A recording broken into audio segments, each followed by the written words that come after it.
Mr. President, ladies and gentlemen, I didn't intend to come here this year. My country is at war, fighting for its life. But after I heard the lies and slanders leveled at my country by many of the speakers at this podium, I decided to come here and set the record straight.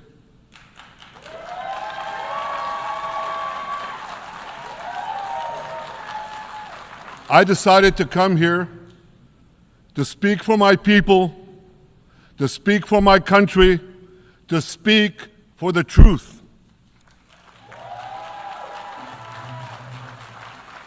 And here's the truth.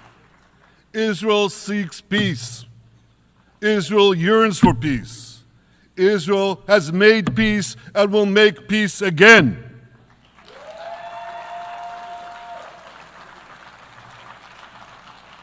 Yet we face savage enemies who seek our annihilation, and we must defend ourselves against these savage murderers. Our enemies seek not only to destroy us, they seek to destroy our common civilization and return all of us to a dark age of tyranny and terror. When I spoke here last year, I said we faced the same timeless choice that Moses put before the people of Israel thousands of years ago. As we were about to enter the Promised Land, Moses told us that our actions will determine whether we bequeath to future generations a blessing or a curse. And that is the choice we face today.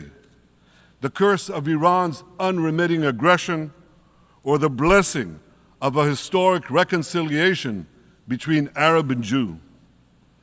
In the days that followed that speech, the blessing I spoke of came into sharper focus. A normalization deal between Saudi Arabia and Israel seemed closer than ever. But then came the curse of October 7th. Thousands of Iranian-backed Hamas terrorists from Gaza burst into Israel in pickup trucks, on motorcycles, and they committed unimaginable atrocities. They savagely murdered 1,200 people. They raped and mutilated women. They beheaded men. They burned babies alive. They burnt entire families alive, babies, children, parents, grandparents, in scenes reminiscent of the Nazi Holocaust. Hamas kidnapped 251 people from dozens of different countries, dragging them into the dungeons of Gaza. Israel has brought home 154 of these hostages, including 117 who returned alive. I want to assure you, we will not rest until the remaining hostages are brought home too. And some of their family members are here with us today. I ask you to stand up.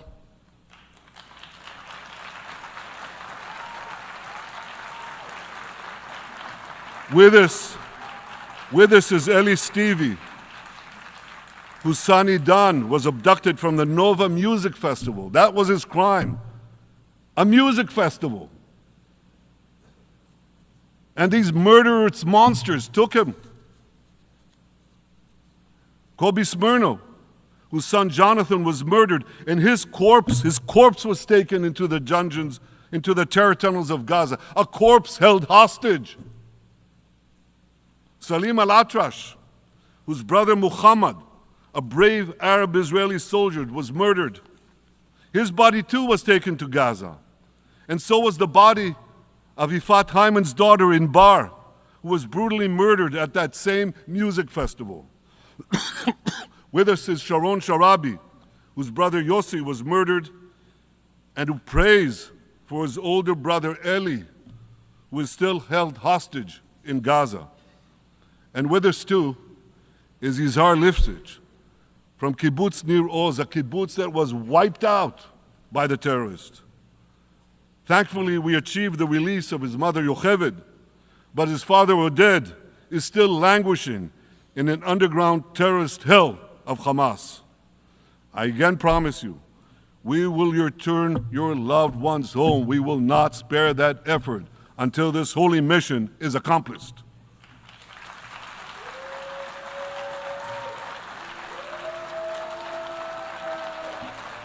Ladies and gentlemen, the curse of October 7th began when Hamas invaded Israel from Gaza. But it didn't end there. Israel was soon forced to defend itself on 6 more war fronts organized by Iran. On October 8th, Hezbollah attacked us from Lebanon. Since then, they fired over 8,000 rockets at our towns and cities, at our civilians, at our children. 2 weeks later, the Iran-backed Houthis in Yemen launched drones and missiles at Israel, the first of 250 such attacks, including one yesterday aimed at Tel Aviv. Iran's Shiite militias in Syria and Iraq have targeted Israel dozens of times over the past year as well.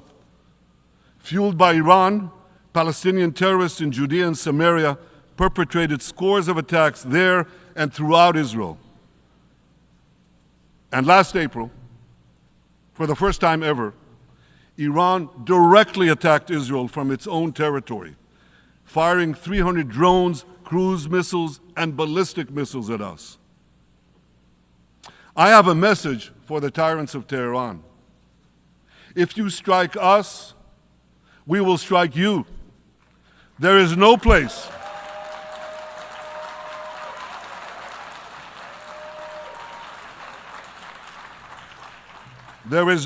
in Iran that the long arm of Israel cannot reach. And that's true of the entire Middle East. Far from being lambs led to the slaughter, Israel's soldiers have fought back with incredible courage and with heroic sacrifice. And I have another message for this assembly and for the world outside this hall. We are winning.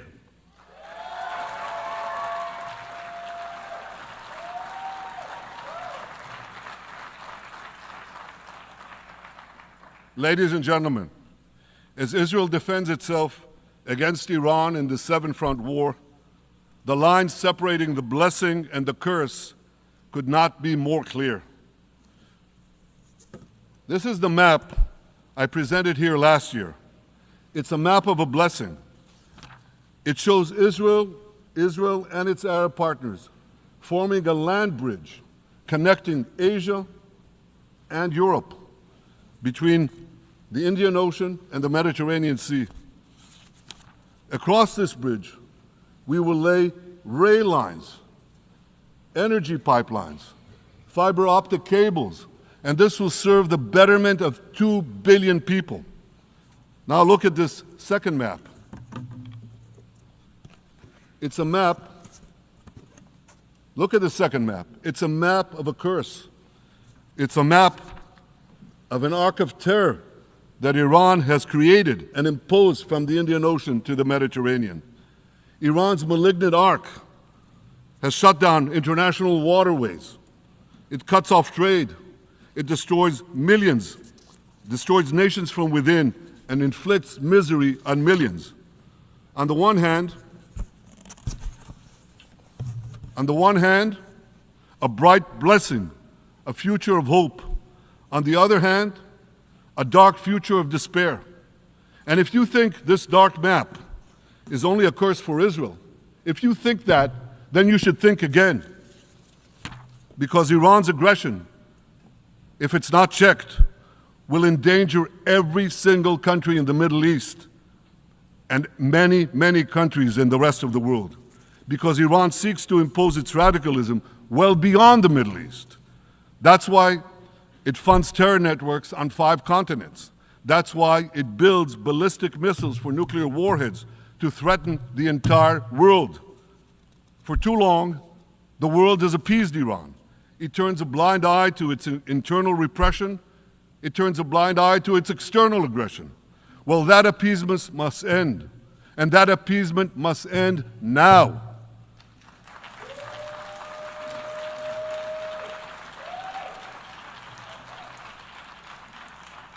Nations of the world should support the brave people of Iran who want to rid themselves of this evil regime. Responsible governments should not only support Israel in rolling back Iran's aggression, they should join Israel. They should join Israel in stopping Iran's nuclear weapons program. In this body, in the Security Council, we're going to have a deliberation in a few months. And I call on the Security Council to snap back UN Security Council sanctions against Iran, because we must all do everything in our power to ensure that Iran never gets nuclear weapons.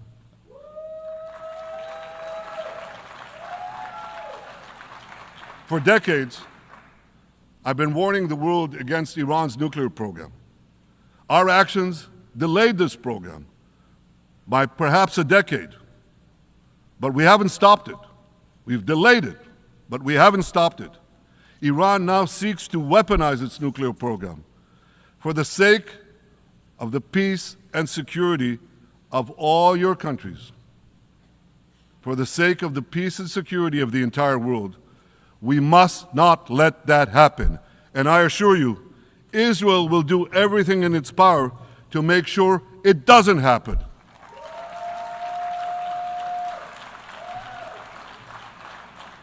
So, ladies and gentlemen, the question before us is simple. Which of these two maps that I showed you will shape our future? Will it be the blessings of peace and prosperity for Israel, our Arab partners, and the rest of the world? Or will it be the curse in which Iran and its proxies spread carnage and chaos everywhere? Israel has already made its choice. We've decided to advance the blessing. We're building a partnership for peace with our Arab neighbors while fighting the forces of terror that threaten that peace. For nearly a year, the brave men and women of the IDF have been systematically crushing Hamas's terror army that once ruled Gaza. On October 7th, the day of that invasion into Israel, that terror army numbered nearly 40,000 terrorists. It was armed with more than 15,000 rockets. It had 350 miles of terror tunnels, an underground network bigger than the New York subway system, which they used to wreak havoc above and below ground. A year later, the IDF has killed or captured more than half of these terrorists, destroyed over 90% of their rocket arsenal, and eliminated the key segments of their terror tunnel network. In major military operations,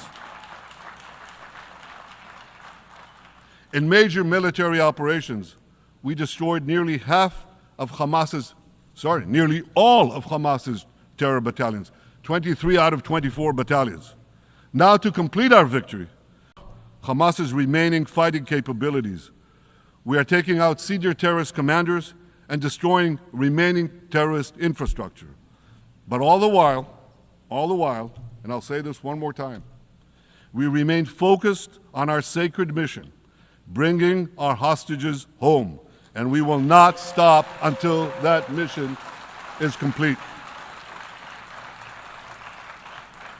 Now, ladies and gentlemen, even with Hamas's greatly diminished military capability, the terrorists still exercise some governing power in Gaza by stealing the food that we enable aid agencies to bring into Gaza. Hamas steals the food, and then they hike the prices. They feed their bellies, and then they fill their coffers with money that they extort from their own people.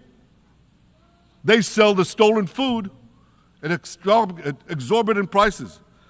And that's how they stay in power. Well, this too has to end, and we're working to bring it to an end.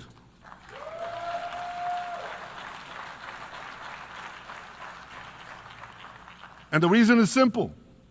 Because if Hamas stays in power, it will regroup, rearm, and attack Israel again and again and again, as it is vowed to do.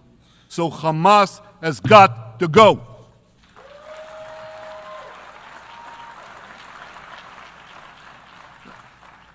Just imagine For those who say, well, Hamas has to stay, it has to be part of a post-war Gaza, imagine in a post-war situation in World War II, imagine allowing the defeated Nazis in 1945 to rebuild Germany. It's inconceivable. It's ridiculous. It didn't happen then. It's not going to happen now.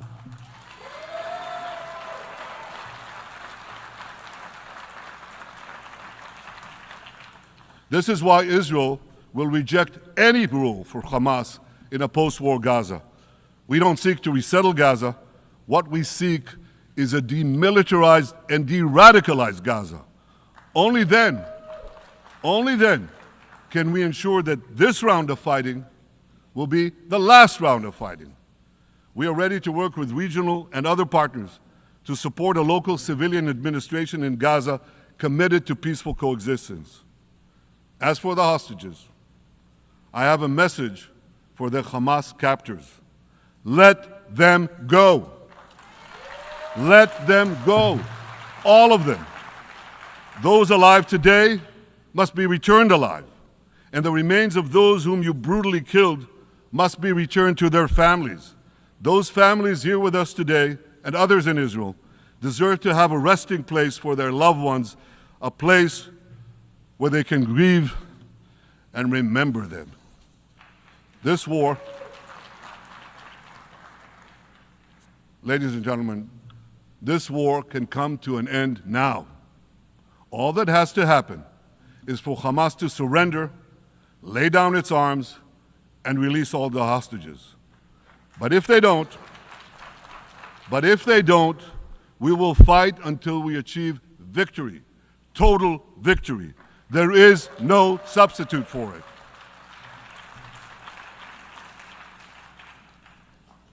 Israel must also defeat Hezbollah in Lebanon.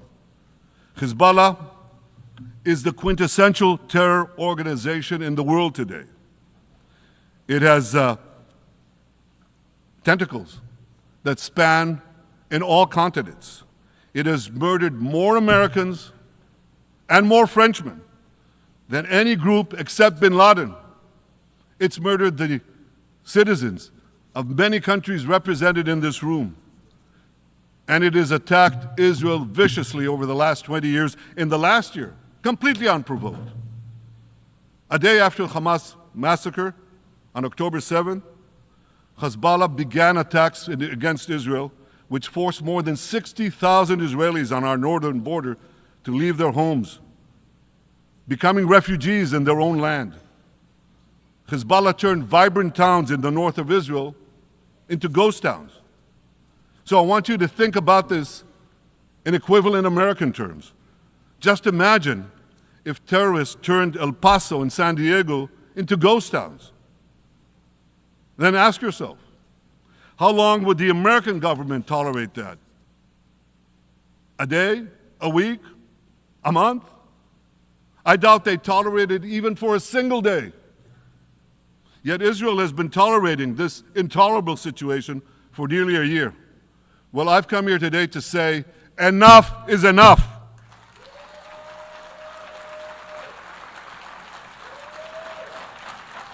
We won't rest until our citizens can return safely to their homes. We will not accept a terror army perched on our northern border, able to perpetrate another October 7th style massacre. For 18 years, Hezbollah brazenly refused to implement UN Security Council Resolution 1701, which requires it to move its forces away from our borders.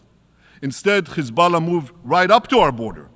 They secretly dug terror tunnels to infiltrate our communities and indiscriminately fired thousands of rockets into our towns and villages. They fire these rockets and missiles not from military sites, not from that. They do that too. But they fire those rockets and missiles after they place them in schools, in hospitals, in apartment buildings, and in the private homes of the citizens of Lebanon. They endanger their own people. They put a missile in every kitchen, a rocket in every garage. I said to the people of Lebanon this week, Get out of the death trap that Hezbollah has put you in. Don't let Nasrallah drag Lebanon into the abyss. We're not at war with you. We're at war with Hezbollah, which has hijacked your country and threatens to destroy ours. As long as Hezbollah chooses the path of war, Israel has no choice, and Israel has every right to remove this threat and return our citizens to their homes safely. And that's exactly what we're doing.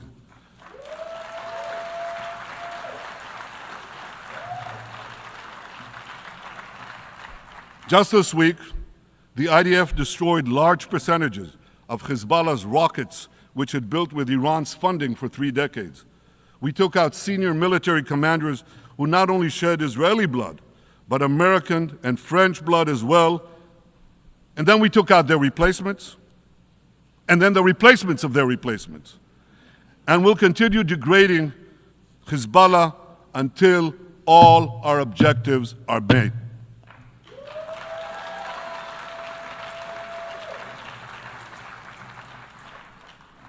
Ladies and gentlemen, we're committed to removing the curse of terrorism that threatens all civilized societies.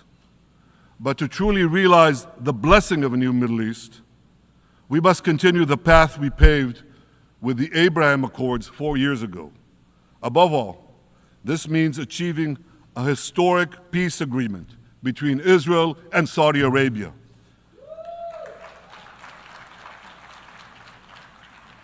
And having seen the blessings that we've already brought with the Abraham Accords, the millions of Israelis who've already flown back and forth across the Arabian Peninsula, over the skies of Saudi Arabia, to the Gulf countries, the trade, the tourism, the joint ventures, the peace, I'd say to you, what blessings such a peace with Saudi Arabia would bring. It would be a boon to the security and economy of our 2 countries. It would boost trade and tourism across the region. It would help transform the Middle East into a global juggernaut. Our 2 countries could cooperate on energy, water, agriculture, artificial intelligence, and many, many other fields. Such a peace, I'm sure, would be a true pivot of history. It would usher in a historic reconciliation between the Arab world and Israel, between Islam and Judaism, between Mecca and Jerusalem. While Israel is committed to achieving such a peace, Iran and its terror proxies are committed to scuttling it. That's why one of the best ways to foil Iran's nefarious designs is to achieve the peace. Such a peace would be the foundation for an even broader Abrahamic alliance. And that alliance would include the United States, Israel's current Arab peace partners, Saudi Arabia, and others who choose the blessing of peace. It would advance security and prosperity across the Middle East and bring enormous benefits to the rest of the world. With American support and leadership, I believe this vision can materialize, and much sooner than people think. And as the Prime Minister of Israel, I will do everything in my power to make it happen. This is an opportunity that we and the world should not let go by.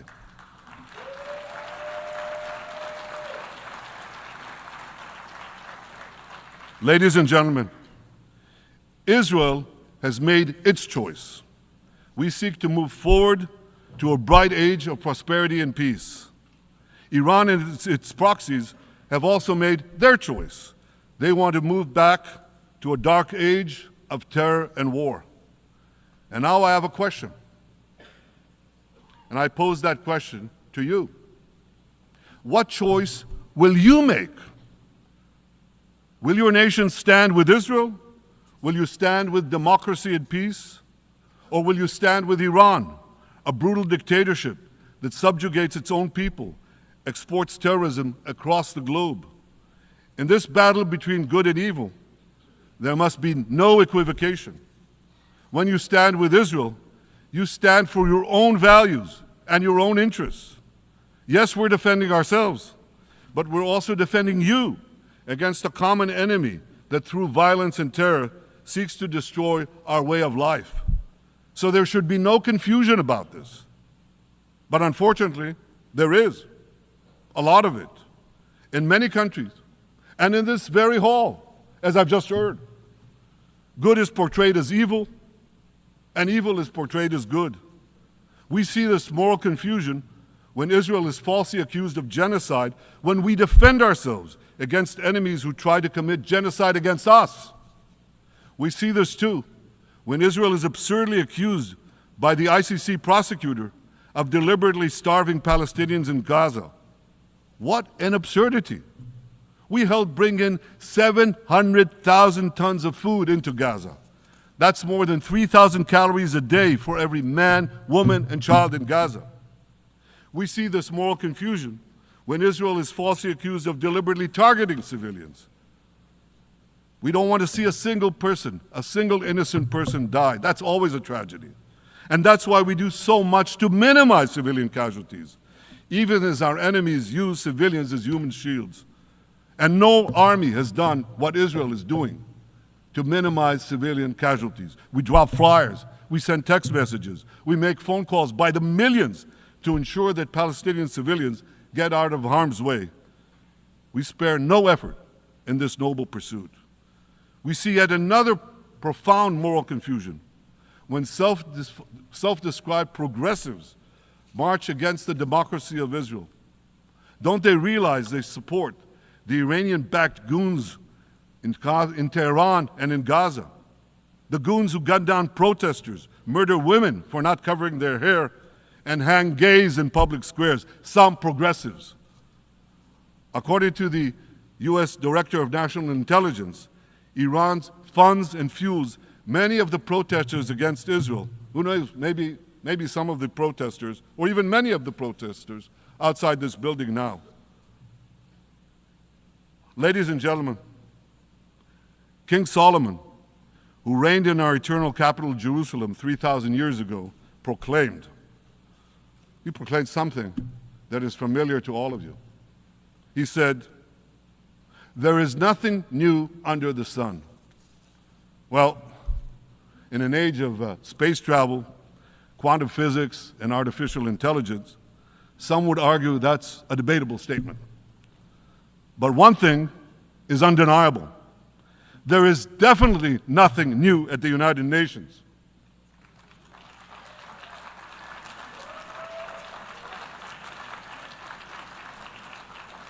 Take it from me. I first spoke from this podium as Israel's ambassador to the UN in 1984. That's exactly 40 years ago. And in my maiden speech here, I think it's the same podium, by the way. In my maiden speech here, I spoke against a proposal to expel Israel from this body. 4 decades later, I find myself defending Israel against that same preposterous proposal. And who's leading the charge this time? Not Hamas, but Abbas, Palestinian Authority President Mahmoud Abbas. This is the man who claims he wants peace with Israel. Yet he still refuses to condemn the horrific massacre of October 7th. He's still paying hundreds of millions to terrorists who murder Israelis and Americans. It's called pay for slay. The more you murder, the more you get paid. And he still wages unremitting diplomatic warfare against Israel's right to exist and against Israel's right to defend itself. And by the way, they amount to the same thing. Because if you can't defend yourself, you can't exist. Not in our neighborhood, certainly, and maybe not in yours. Standing in this podium 40 years ago, I told the sponsors of that outrageous resolution to expel Israel, "Gentlemen, check your fanaticism at the door." Today, I tell President Abbas and all of you who would shamefully support that resolution, check your fanaticism at the door.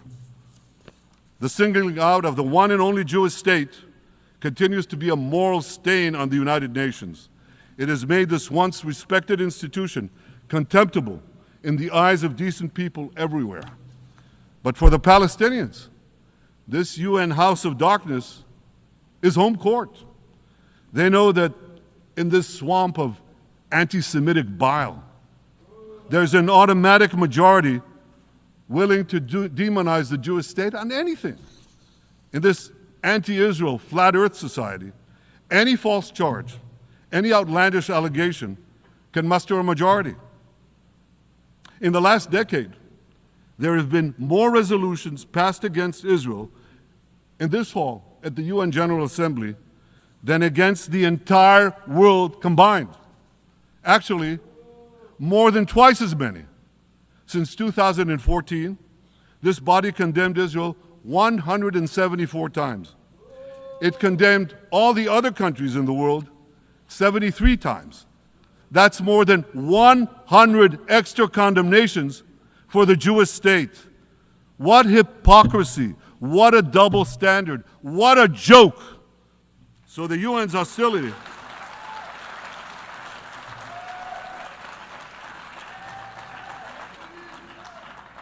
So all the speeches you heard today, all the hostility directed at Israel this year, it's not about Gaza. It's about Israel. It's always been about Israel's very existence. And I say to you, until the Jewish state is treated like other nations, until this anti-Semitic swamp is drained, the UN will be viewed by fair-minded people everywhere as nothing more than a contemptuous farce. Now, given the anti-Semitism at the UN, it should surprise no one that the prosecutor at the ICC, one of the UN's affiliated organs, is considering issuing arrest warrants against me and Israel's defense minister, the democratically elected leaders of the democratic state of Israel. The ICC prosecutors rushed to judgment. His refusal to treat Israel with its independent courts the way other democracies are treated is hard to explain by anything other than pure anti-Semitism. Ladies and gentlemen, the real war criminals are not in Israel. They're in Iran. They're in Gaza, in Syria, in Lebanon, in Yemen. Those of you who stand with these war criminals, those of you who stand with evil against good, with a curse against the blessing, those of you who do so should be ashamed of yourselves.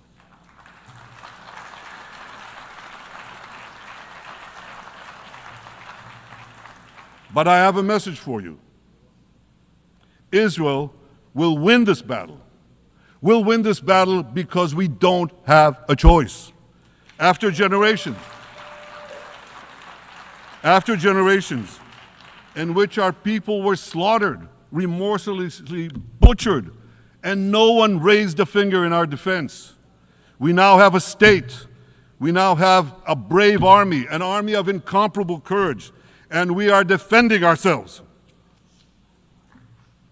As the book of Samuel says in the Bible, Netzach Yisrael lo yishaker. The eternity of Israel will not falter.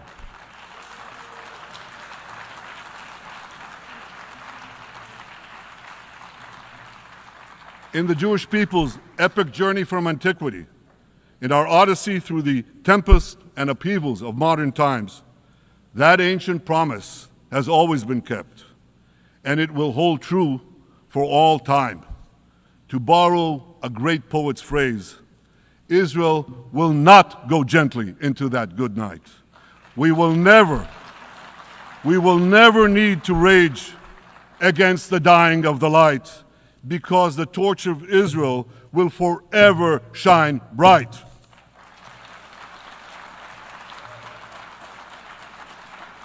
To the people of Israel and to the soldiers of Israel, I say, be strong and of good courage. חזקו ואמצו ואל תיראו מפניהם, כי אדוני אלוהיך הוא ההולך עמך, לא ירפך ולא יעזבך. Am Yisrael Chai, the people of Israel live, now, tomorrow, forever. Thank you.